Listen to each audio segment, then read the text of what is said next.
Shalom saudara-saudaraku yang diberkati Yesus Kristus. Mari kita siapkan hati kita berhubungan dengan Bapa kita yang di sorga. Bisik doa waktu pagi dan doa hari siang, bisik doa malam sunyi agar hatimu senang. Mari kita satu dalam doa. Bapa Sorgawi, hadirlah bersama-sama dengan kami saat ini, penuhi hati dan pikiran kami, agar kami mampu memahami kebenaran firman yang akan kami terima saat ini. Dalam nama Yesus, amin.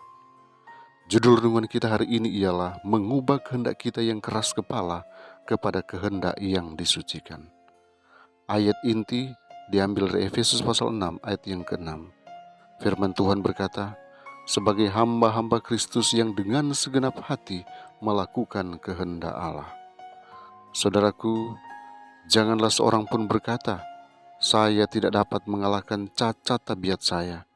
Karena jikalau inilah keputusan hatimu, maka engkau tidak dapat beroleh hidup yang kekal.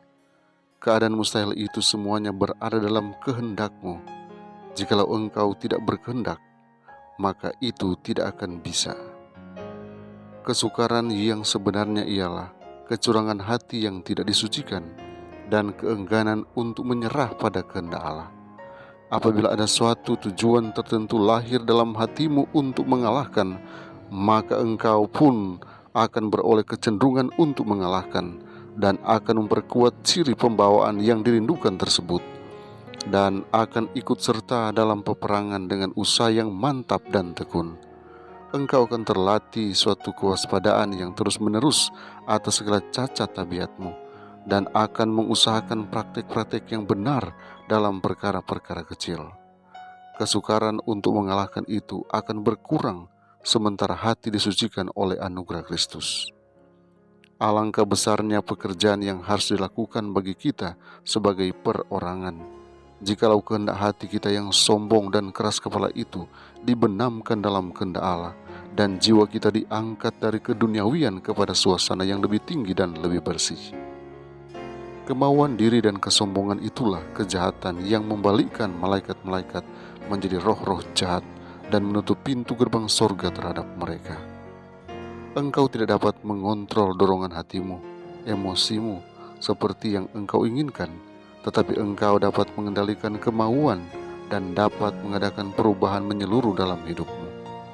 Oleh menyerahkan kehendakmu kepada Kristus, maka hidupmu akan tersembunyi dengan Kristus dalam Allah dan bersekutu kepada kuasa yang di atas segala kerajaan dan kekuasaan. Engkau akan memperoleh kekuatan dari Allah yang akan memegang engkau erat-erat kepada kekuatannya, dan suatu terang yang baru, bahwa terang iman yang hidup akan mungkin kepadamu. Akan ada di dalammu satu kuasa, suatu ketekunan, dan suatu kesederhanaan yang akan menjadikan engkau suatu alat yang berbudi bahasa halus di dalam tangan Allah. Kiranya Tuhan Yesus memberkati kita hari ini. Mari kita berdoa. Bapa Sorgawi, terima kasih untuk penyertaan yang sempurna bagi kami. Kami boleh merenungkan kebenaran firman-Mu. Biarlah Engkau patrikan ini dalam hati kami, sehingga kami mampu untuk mempraktikkan apa yang sudah kami pelajari. Tolonglah kami, agar kami selalu berjalan dalam kehendak-Mu. Di dalam melakukan aktivitas kami selalu menyerahkan seutuhnya hidup kami hanya di bawah tuntunan-Mu, sehingga ada sukses yang kami selalu raih. Oh Bapa di sorga, lindungi dan jaga umat-umat Tuhan. Biarlah Engkau hindarkan dari kecelakaan, sakit, penyakit, COVID-19. Bila kami semua selalu diberkati dan kami selalu menaikkan syukur kami hanya kepadamu. Kami percaya hari ini ada sukses besar yang kami peroleh, karena kami menyerahkan total hidup kami hanya di bawah kendali-Mu. Dalam nama Yesus. Amin. Tuhan